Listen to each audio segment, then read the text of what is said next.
পুজোর বাকি আর মাত্র হাতে গোনা কয়েকটা দিন। এবার দুর্গাপুজোয় মানুষের পাশে নতুন ভাবনা নিয়ে নেমেছে বৃদ্ধি ফাউন্ডেশন। তবে এই প্রথম নয়, পিছিয়ে পড়া দুস্থ মানুষদের পাশে দাঁড়াতে বিনামূল্যে নানা পরিষেবা দিয়ে আসছে বৃদ্ধি ফাউন্ডেশন। সারা বছরই নানা রকম কর্মসূচি পালন করে থাকেন এই সংস্থার সদস্যরা।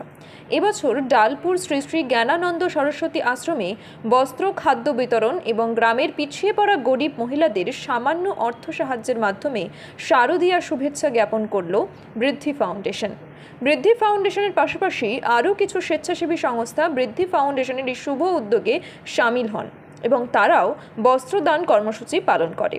বৃদ্ধি ফাউন্ডেশনের এই অভিনব উদ্যোগের কাণ্ডারি ছিলেন বৃদ্ধি ফাউন্ডেশনের সভাপতি সোমনাথ কুণ্ডু। পাশাপাশি বৃদ্ধি ফাউন্ডেশনের ডিরেক্টর দীপা দাস এই বিষয়ে জানান।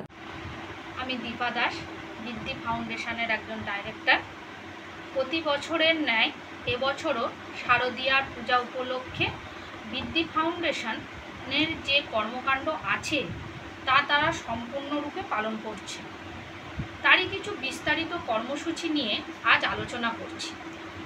যেমন বেশ কিছু দুস্থ পরিবারকে সাহায্যের হাত বাড়িয়ে দেওয়ার জন্য পরিবারের মহিলাদের হাতে কিছু অর্থ তুলে দিয়ে তাদের পাশে থাকার চেষ্টা করেছে।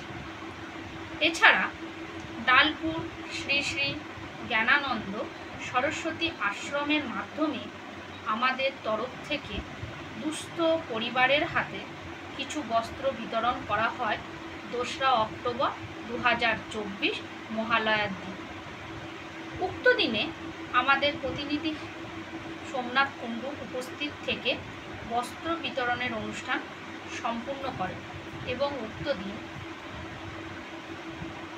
আমাদের মতো আরও কিছু স্বেচ্ছাসেবী সংস্থা বস্ত্র বিতরণ করেন, যাতে উক্ত আশ্রমের সান্নিধ্যে এলাকার কিছু দুস্থ পরিবারের হাতে কিছু উপহার আমরা সবাই একত্রিত হয়ে তুলে দিতে পেরে খুবই আনন্দিত অনুভব করছি।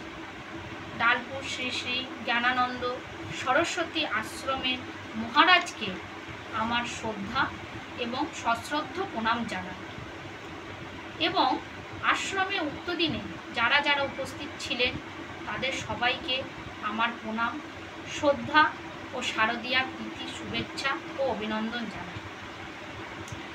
আমাদের বৃদ্ধি ফাউন্ডেশন প্রতি বছরের ন্যায় এবছরও সকলকে নিয়ে 13ই অক্টোবর 2024 তারিখে মা বোনেদের সঙ্গে নিয়ে প্রায় 100 জন সদস্য এবং সদস্যদের নিয়ে একটি বিজয়া সম্মেলনীর আয়োজন করেছে। তাই প্রত্যেককে আমার সশ্রদ্ধ প্রণাম, শারদীয়ার প্রীতি শুভেচ্ছা ও অভিনন্দন জানাই। নমস্কার।